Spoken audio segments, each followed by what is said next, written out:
My fiancé cheated with another man who practices martial arts and tried to beat me using his skills. But I know these arts much better and defeated him. Then he got on his knees and begged. Subreddit, my name is Tyler, and I'm 28 years old. This story is about how I caught my girlfriend cheating with some self-proclaimed karate master who literally tried to intimidate me with the crane pose from the Karate Kid. The thing is, I've been doing Muay Thai for 16 years, so when he decided to attack me, I gave him a reality check he'll never forget. Fair warning, it gets pretty messy, but I think you'll enjoy how this all played out. I've been working as a cable technician for the past 5 years. For those who don't know what that entails, I'm the guy you see climbing telephone poles and fixing cable and internet lines when storms knock out your Netflix. It's genuinely dangerous work. We're talking about high voltage electricity running through those lines, and one wrong move can literally toast you. The job keeps me in decent physical shape, but that's not where my real fitness comes from. I've been practicing Muay Thai since I was 12 years old. My uncle Danny spent 7 years in Thailand working construction, and when he came back to the States, he brought some serious martial arts skills with him. The man converted his entire 2-car garage into a legitimate training space and taught me everything from the ground up. We're talking about real Thai boxing here. None of that cardio kickboxing nonsense you see at chain gyms across America. After 16 years of training 5 days a week, I'm not huge by any means, but I'm solid. I stand 5'11" inches and weigh about 185 pounds, and more importantly, I know exactly how to handle myself in a fight. My uncle always used to tell me, technique beats muscle every time, and I've seen enough overconfident gym bros get humbled over the years to know he's absolutely right about that. Eventually, my uncle and I moved our training operation to a small warehouse space on the industrial side of town. The place had concrete floors, heavy bags, Thai pads, and 0 mirrors. Just pure, focused training. My daily routine was locked down tight. Wake up at 5:30 a.m., hit the gym for my first session, work my shift from 8 a.m. to 4:30 p.m., then train again in the evening. After that, I'd meal prep, maybe play some Call of Duty to unwind, and weekends were reserved for longer training sessions and catching up on sleep. I know it probably sounds boring to most people, but when you're working with high voltage electricity all day, you really learn to appreciate routine and consistency. The cable company I work for is actually pretty solid. They offer great benefits, overtime pay that's actually worth pursuing, and I work with a crew that's become like family to me. I've made some genuinely good friends there over the years. The real characters, though, worked in the main office handling customer service and billing issues. That's where I first met Jessica, and I should also mention my brother Kevin while I'm setting this up. Kevin is 31, works in IT, and has absolutely zero filter when it comes to calling out people's nonsense. The guy could roast a marshmallow with his words alone, and you'll see what I mean later in this story. Jessica was 27 years old, and the kind of woman who turned heads everywhere she went. She was blonde, about 5'7", and she knew exactly how good she looked. More importantly, she wasn't shy about it. Jessica worked as a receptionist at our main office, so I'd see her whenever I had to drop off paperwork or pick up new work orders for the next day. What initially caught my attention wasn't just her obvious physical attractiveness. It was the way she carried herself. She had this confidence that bordered on arrogance, but somehow she could actually back it up. Jessica had this particular way of talking to people, like she was doing them a personal favor just by acknowledging their existence. Most guys found this attitude intimidating, but honestly, I thought it was kind of hot at the time. Looking back now, I should have realized that someone who treats service workers like dirt probably isn't relationship material, but hey, I was 25 and still thinking with my other brain half the time. Jessica was also high maintenance as hell. She wore designer everything, purses, shoes, clothes that probably cost more than my monthly truck payment. Her nails were always perfectly manicured, and her hair always looked like she'd just stepped out of a high-end salon. After a few months of casual banter during my office visits, she finally asked for my number, and we started dating. The first few dates were genuinely great. Jessica was fun to be around, had strong opinions about everything, and didn't play those annoying dating games that some women do. If Jessica wanted something, she'd tell you directly. If she was pissed off about something, you'd know about it immediately. She was really into fitness and went to one of those boutique gyms across town. A nice place with good equipment, spinning classes, yoga, pilates, and even some martial arts classes offered in a side room. She took pride in staying in shape and maintaining her appearance, which I respected. After about a year of dating, we decided to move in together. I had a decent 2-bedroom apartment that I'd been renting for 4 years. It wasn't anything fancy, but it was comfortable and located in a good area of town. We decided to split the rent and all the bills right down the middle, which worked out well financially for both of us. For the first couple of years, things were genuinely solid between us. The problems started gradually, the way they always seem to. At first, it was just little comments here and there. Jessica would casually mention how one of her friend's boyfriends had gotten a big promotion at work, or how someone at her gym was dating a guy who worked in finance and made serious money. Nothing direct, just innocent observations, you know? She also started spending significantly more time at her gym. What used to be hour-long workout sessions gradually became 2 or 3 hour affairs. When I'd ask what took so long, she'd explain that she was taking extra classes or hanging out with her gym friends afterward. It made sense to me. She was naturally social, and the gym was her main hobby and social outlet. The comments about my job started subtly, too. "You work so hard," she'd say after I came home from a particularly rough day dealing with storm damage or equipment failures. "Don't you ever think about doing something different? Something with more potential?" But the biggest change was how she started talking about her gym's martial arts instructor. At first, it was just casual mentions scattered throughout normal conversations. "Derek showed us this really cool technique today," or "Derek says I have natural talent for this stuff." I didn't think much of it initially. She was excited about learning something new, and enthusiasm is generally a good thing in a relationship. Over time, though, Derek became a much more frequent topic of conversation in our household. Jessica would compare our training whenever I mentioned my own Muay Thai sessions. "That's different," she'd say dismissively. "Derek teaches traditional martial arts. It's more refined." Right, because nothing says refined like getting your ass kicked by a crane kick straight out of a movie. After 3 years together, I genuinely thought we were solid as a couple. Sure, we had our issues like any relationship, but nothing that seemed insurmountable or relationship-ending. I'd even been planning a surprise for her. I'd been quietly looking at better apartments around town for months, thinking it might be nice to upgrade our living situation to something more spacious and modern. That particular Thursday started like any other workday.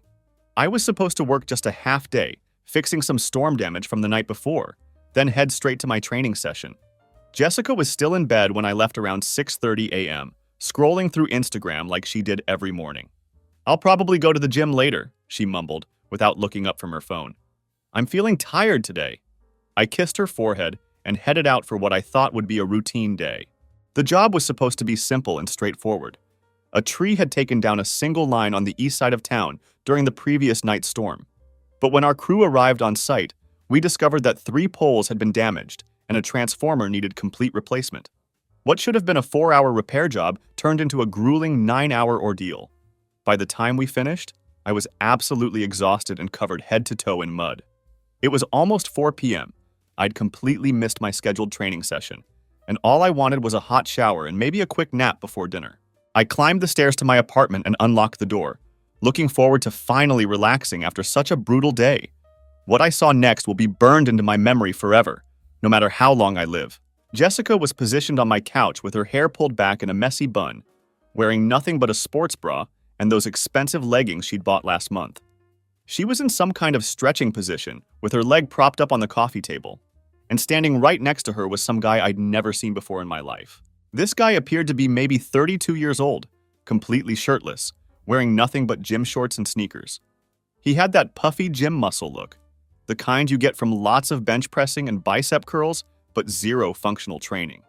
His chest was visibly sweaty, and he had this stupid, self-satisfied grin plastered across his face that disappeared instantly the second he saw me standing in the doorway. The dude looked exactly like he'd been caught stealing cookies from the cookie jar. For what felt like an eternity, nobody moved or said anything. I just stood there in my dirty work clothes, hard hat still clutched in my hand, trying to process what I was seeing. Jessica looked up at me with this fake, surprised expression that didn't fool anyone. "What are you doing here?" she asked, as if I didn't live in my own apartment. "Who the hell is this?" I asked, gesturing toward the shirtless stranger in my living room. The guy stepped forward, puffing out his chest like some kind of peacock. "You need to leave, bro. We're in the middle of something here."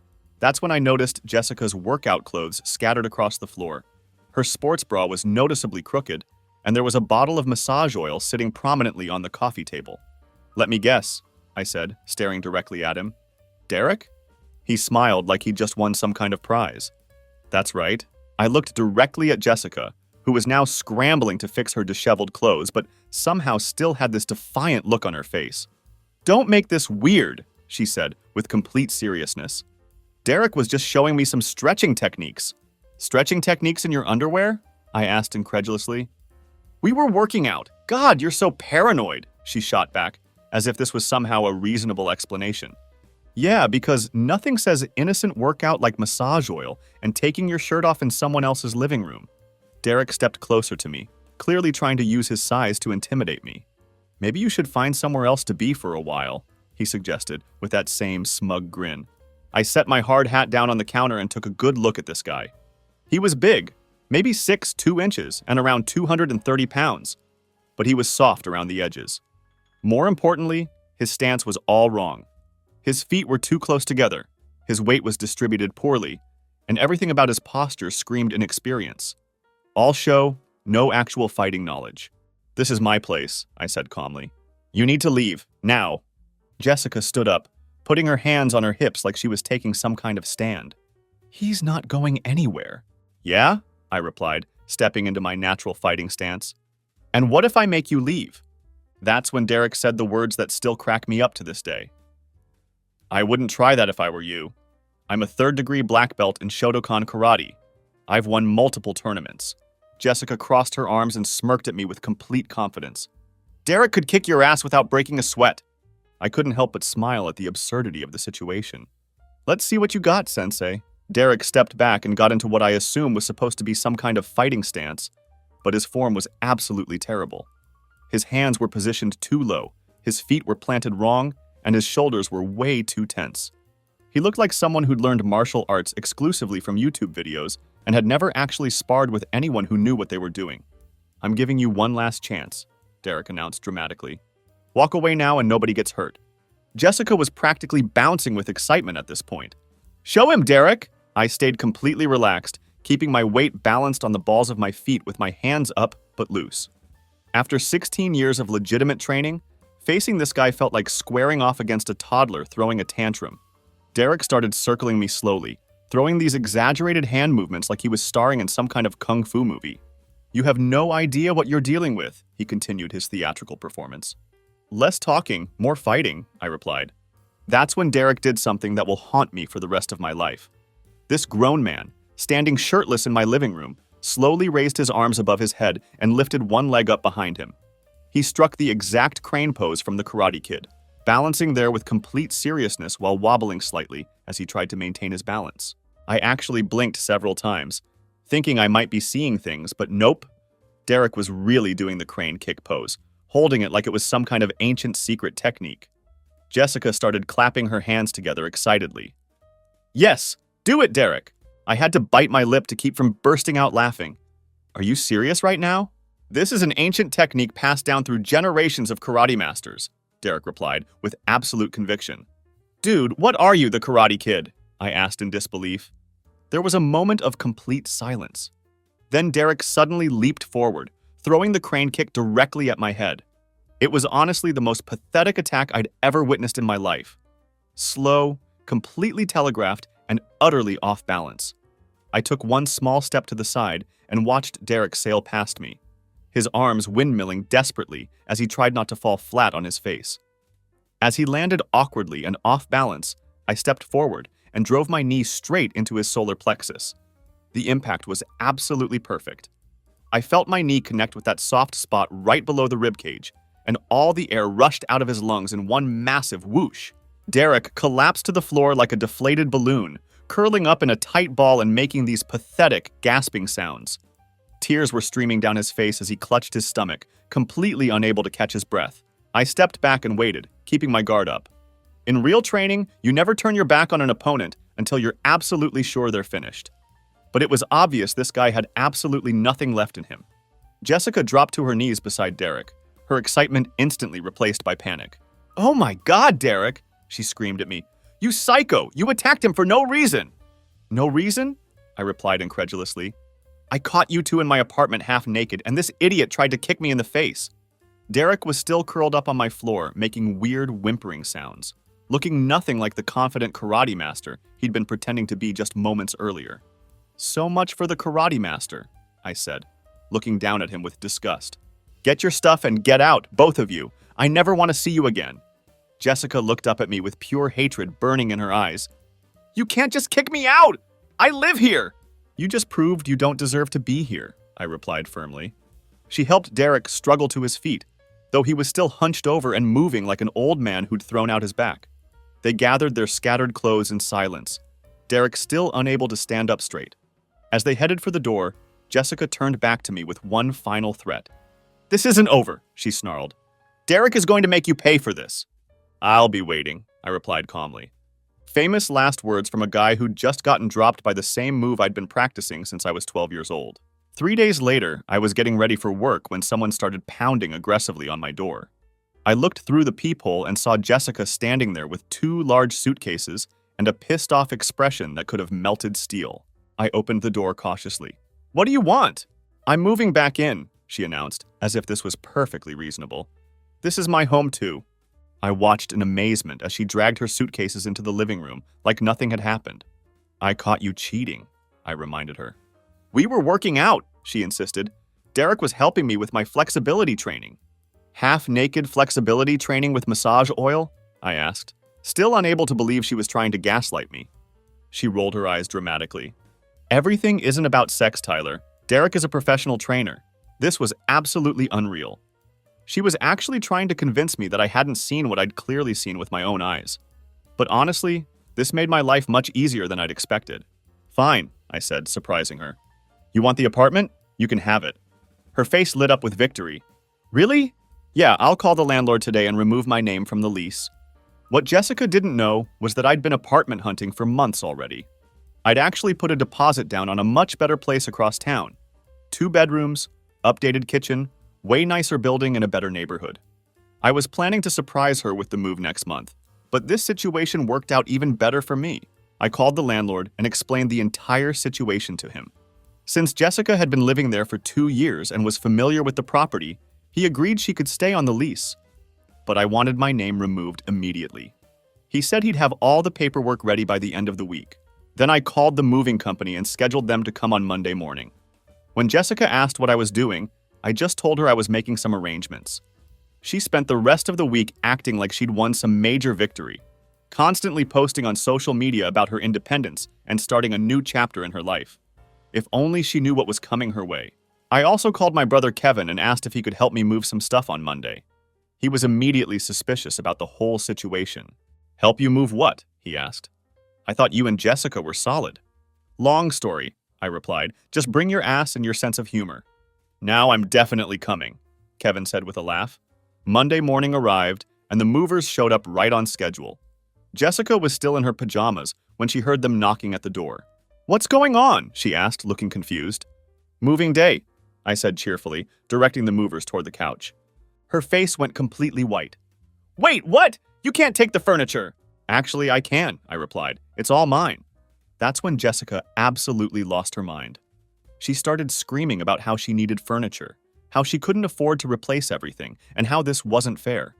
The movers just kept working, completely unfazed by her meltdown. You said I could have the apartment, she yelled. And you can, I confirmed, but I never said anything about the furniture. That's when Kevin walked in, took one look at the absolute chaos, and immediately started grinning from ear to ear. Oh, this is good, he said, surveying the scene. Let me guess. Princess here thought the furniture came with the breakup? Jessica spun around to face him. What the hell are you doing here? I'm just helping my brother out, Kevin replied casually. And I'm definitely recording this for posterity. You can't record me, Jessica protested. Watch me, Kevin said, pulling out his phone. It's for safety reasons. Jessica tried desperately to block the movers from taking the 65-inch TV. Please, she begged. I'll sleep on the floor. Kevin looked at me with raised eyebrows. She cheated on you, and now she wants to keep your stuff. Gym trainer, I confirmed. Some dude with more muscles than brain cells. Jessica's face turned bright red. Shut up! You don't know anything!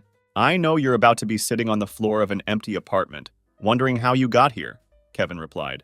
But hey, at least you'll have your flexibility training to keep you warm. I had to bite back a laugh as the movers continued systematically loading up all my belongings. This is harassment! Jessica screamed. No, Kevin said calmly. Harassment is what you did to my brother's trust. This is just consequences. Besides, you wanted independence, right? Can't get more independent than having zero furniture. The movers finished their work in about 3 hours. When they left, the apartment was completely empty except for Jessica's 2 suitcases and whatever cheap stuff she'd brought from her old place before we moved in together. She stood in the middle of the empty living room, looking around like she couldn't believe what had just happened to her. "I hate you," she said with venom in her voice. "Get in line," I replied. "But you might want to focus on finding some furniture first. I hear cardboard boxes are pretty affordable." As Kevin and I walked out, he patted me on the back. "Bro, that was better than Netflix." 2 weeks later, I got a text from Jessica at 11 p.m. "Can you help me with rent? I'm short $900 and they're going to evict me." I didn't respond. The next day, "Please, I'll pay you back as soon as I get my next paycheck." Still nothing from me. Day 3. "I can't believe you're going to let me become homeless over some stupid fight." I finally texted back, "Figure it out." She called me immediately, crying and begging, promising she'd never talk to Derek again if I just helped her this one time. When that approach didn't work, she got nasty with me. "You're pathetic," she said through her tears. "No wonder I had to find a real man. Derek treats me like a queen." "Good for you," I replied. "Ask him for the rent money." Apparently, she did ask Derek for help. According to the gossip network at my old office, Derek made all kinds of excuses when she approached him for financial assistance. His car needed expensive repairs, his gym membership fees were due, he had to help his sick mother. Basically anything to avoid giving her money. Turns out the karate master was also a master of dodging financial responsibility. Who could have seen that coming? 2 weeks after that conversation, Jessica got evicted from the apartment. The landlord called me to make sure I wasn't liable for any damages, which I wasn't since my name was completely off the lease. She had apparently trashed the place in a rage, putting holes in the walls and breaking the bathroom mirror. Her security deposit didn't even cover half the damage she'd caused. That's when things got really interesting. Through my contacts at the office, I heard that Jessica was now staying with Derek temporarily while she looked for a new place to live. But Derek wasn't exactly rolling out the red carpet for her. He kept making excuses about why she couldn't move in with him permanently. Something about needing his space, having roommate issues, all kinds of vague explanations. Something didn't add up to me. This guy was supposedly so into Jessica that he was willing to fight me over her, but now he didn't want her living with him? That seemed really off, so I decided to do some digging. I started with social media. Derek had profiles on Instagram and Facebook, but they were pretty basic. Gym photos, motivational quotes, pictures of him in his karate uniform. Nothing that screamed married man, but also nothing that definitively said he was single either. Then I checked the gym's website. They had a staff page with instructor biographies, and Derek's bio mentioned that he'd been teaching martial arts for 6 years. Still no mention of a wife or family anywhere. But here's where it got interesting. Derek's last name was uncommon enough that I decided to do a quick Google search, and that's when I found it. A wedding announcement from 3 years ago in the local newspaper. Derek marries Rebecca in a beautiful ceremony at the Riverside Country Club. There was even a photo of them cutting their wedding cake together. I dug deeper into this discovery. Rebecca had her own social media profiles, and they painted a very different picture of Derek's life. There were photos of her and Derek at family gatherings, vacation pictures, anniversary posts. As recent as 2 months ago, she'd posted a photo of them at dinner with the caption, "Date night with my amazing husband." This dude wasn't separated, wasn't divorced. He was actively married to a woman who clearly had no idea he was sleeping with his students. I was about to make his day very interesting indeed. I took screenshots of everything I could find. The wedding announcement, Rebecca's social media posts, photos of them together looking happy. Then I found her Facebook profile and sent her a private message. "Hi Rebecca, you don't know me, but I think you should know something about your husband Derek. He's been having an affair with my ex-girlfriend. I have proof if you're interested." I attached a couple of the tamer photos I had and hit send. She responded within an hour. Rebecca's first message was short. "Can you call me?" We talked for about an hour and it was an eye-opening conversation. Turns out their real house is across town, and Rebecca had been suspicious for months. Derek would leave for days at a time, claiming he was staying at his friend's apartment because it was closer to his job. He'd come home with excuses about extra training sessions and private lessons that ran late. But she'd never had actual proof until now. I told her everything. How I'd caught them in my apartment, the ridiculous crane kick incident, Jessica getting evicted and moving in with him. Rebecca listened without interrupting, asking clarifying questions here and there. I knew something was wrong. she said quietly. He's been different lately. Secretive, defensive about everything. And he's been spending money we don't have on new clothes and cologne. She asked if I had any other evidence. I mentioned that Jessica had been posting Instagram stories from what looked like Derek's apartment. Photos of fancy takeout dinners, expensive bottles of wine, stuff that was clearly meant to make her friends jealous. "Send me her Instagram handle," Rebecca said. "I want to see for myself." 2 days later, Rebecca called me back. She'd done her own investigation and found even more evidence than I'd provided. Jessica had been incredibly careless with her social media posts, including photos that showed identifiable parts of Derek's apartment. Rebecca had also found receipts on their shared credit card for expensive dinners and gifts that she'd never received. "I'm filing for divorce," Rebecca told me, "and I want to thank you for reaching out. I could have wasted years of my life not knowing the truth." Then she laughed, but it wasn't a happy sound. "Derek is about to learn a very expensive lesson. We have a prenup that he insisted on when we got married." The irony was absolutely beautiful. Derek was about to get completely destroyed by his own paranoia. According to Rebecca, the prenup was ironclad.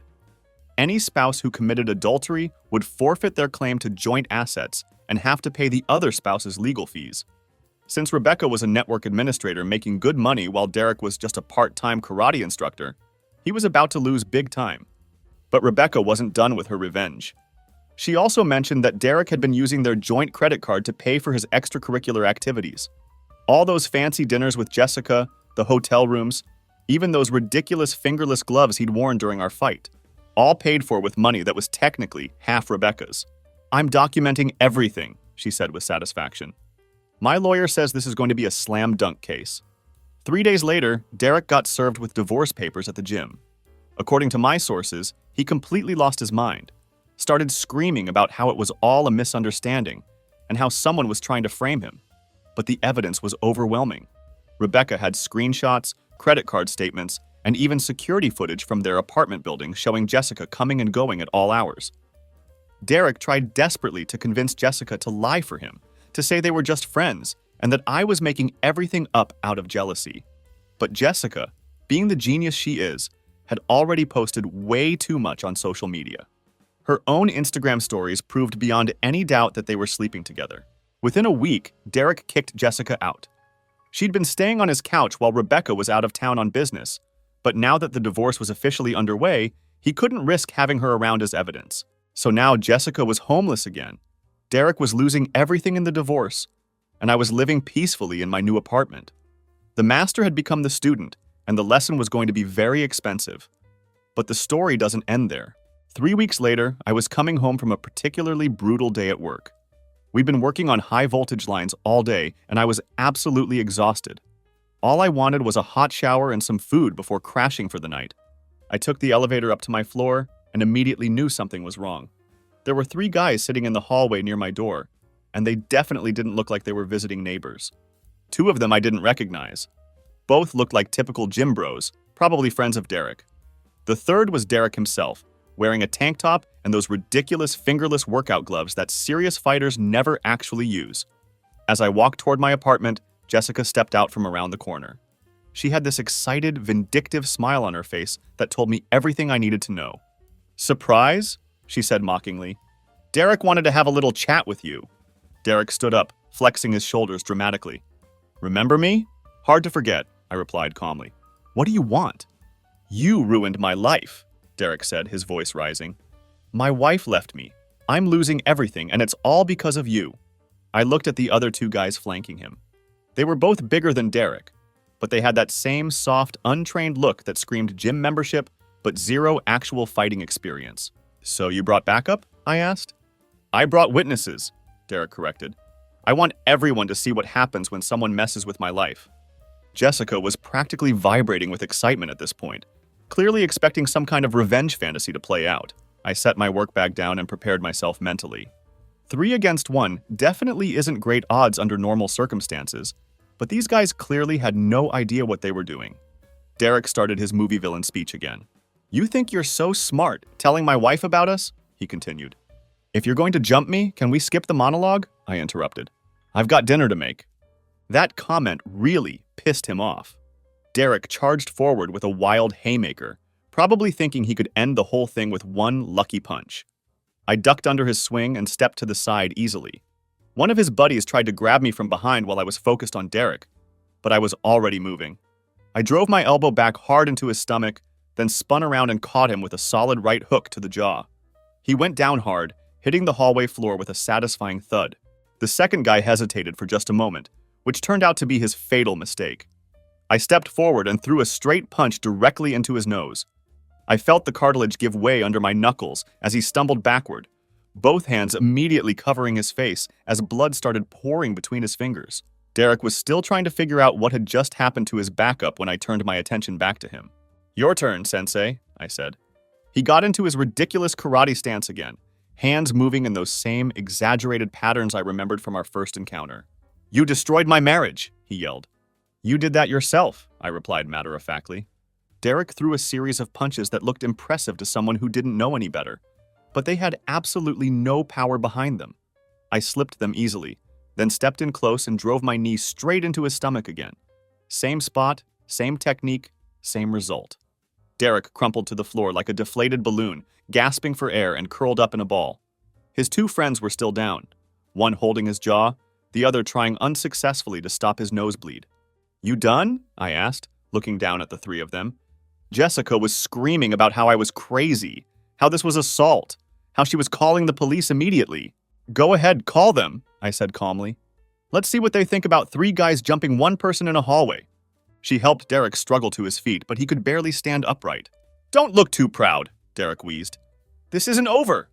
"Yeah, it is," I replied firmly. "Next time you want to blame someone for your problems, look in a mirror." They stumbled away, leaving me alone in the hallway. I gathered my stuff and went inside, finally ready for that shower and dinner. The guy really thought bringing backup would help him win a fight he'd already lost twice. Some people never learn. 2 days later, the building manager called me about the incident. Apparently, someone had filed a complaint about a disturbance in the hallway. When I explained exactly what had happened and offered to show them the security footage from the cameras, they dropped the issue pretty quickly. Derek wasn't done trying to cause problems for me, though. A week later, I got a call from the police. Someone had filed a formal complaint claiming I'd assaulted them without provocation. I gave them my complete side of the story and mentioned that there were security cameras that had recorded the entire incident. Turns out the footage showed everything crystal clear. Derek and his friends waiting for me outside my apartment, Jessica orchestrating the whole ambush, and Derek throwing the first punch while I was just trying to get into my own home. The case was closed before it even really started. In fact, Derek ended up getting charged with assault and conspiracy, along with his two buddies. Combined with his ongoing divorce proceedings, this was the final nail in his coffin. With the video evidence clearly showing his pattern of bad decisions and violent behavior, the judge gave Derek 6 months in county jail. His two friends got probation and community service. I hope he'll be able to practice the crane pose in his cell. He'll have plenty of time to perfect it. But the real justice came from Rebecca's divorce proceedings. With the additional evidence of Derek organizing an assault on me, her lawyer was able to argue that he posed a danger to others and was completely unfit for any kind of settlement. The prenup held up perfectly in court. Derek walked away with absolutely nothing. No house, no car, no gym equipment, and he had to pay Rebecca's legal fees, which came to about $18,000. As for Jessica, she became a complete pariah around town. Word got around the office about what she'd done. The cheating, getting evicted, setting up an ambush in my hallway. Her co-workers stopped talking to her entirely, and she became the office joke. A month later, she got fired for having attitude problems with customers. Apparently, she'd been taking her frustrations out on people who called in about their cable bills, and complaints started piling up against her. I heard through the grapevine that she'd moved back in with her parents and was working at a different company for significantly less money. About 3 weeks after Derek went to jail, I was relaxing on my couch playing PS4 with Kevin when someone buzzed my apartment from downstairs. I wasn't expecting anyone, but when I answered the intercom, I heard her familiar voice. "It's me. Can I come up? I really need to talk to you." Kevin paused the game and looked at me with raised eyebrows. "Please tell me that's not who I think it is." "Unfortunately, it is," I replied. "Dude, let her up," Kevin said with a grin. "This is going to be hilarious." I buzzed her up to the building. When she knocked on my door, I opened it, but didn't invite her inside. She looked rough. Clearly, the past few months hadn't been kind to her. "Hi," she said awkwardly. "Your new place looks nice." You've got 5 minutes, I told her. What do you want? She took a deep breath like she'd been rehearsing this speech.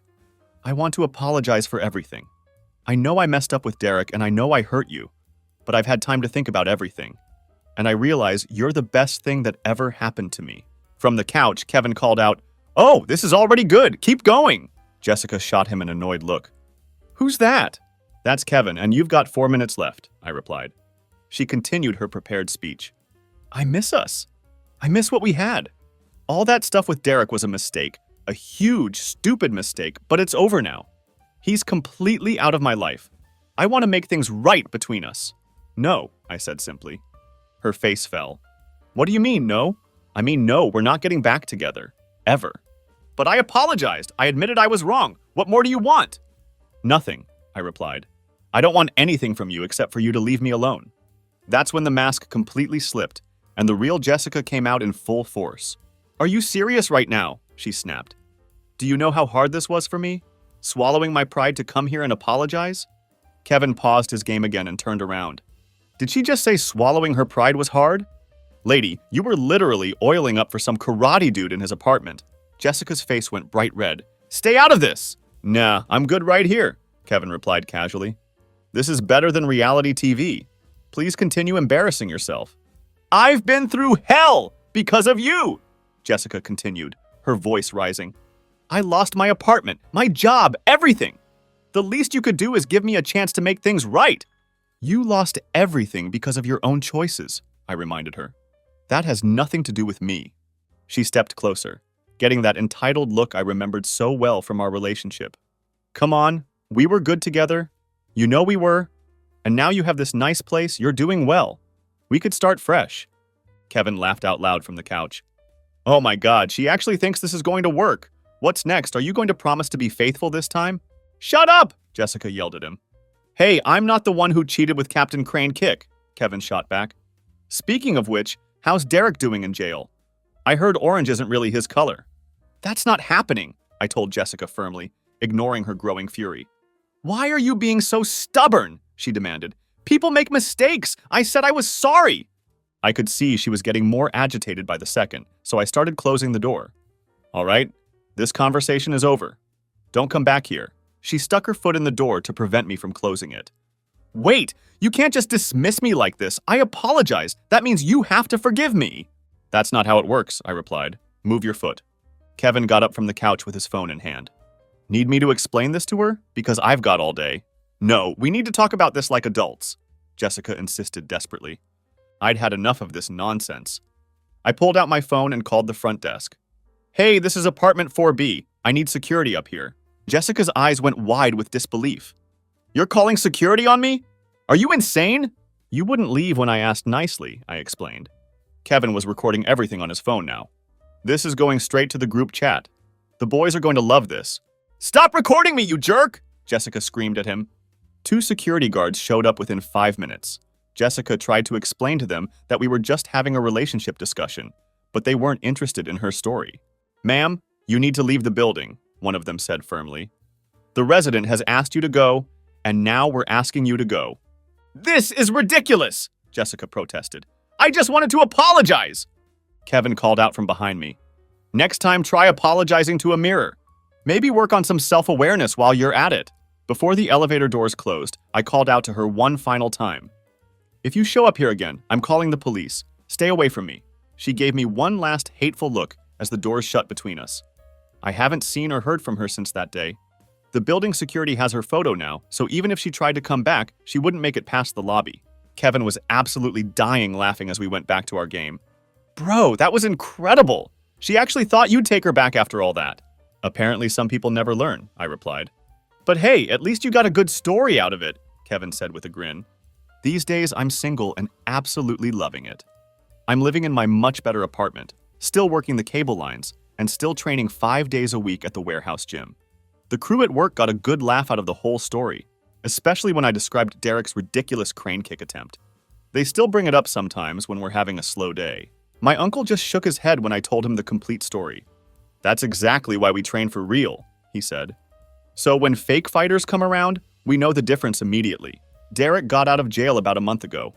I heard through various sources that he's working at a big box store now, stocking shelves and dealing with customers.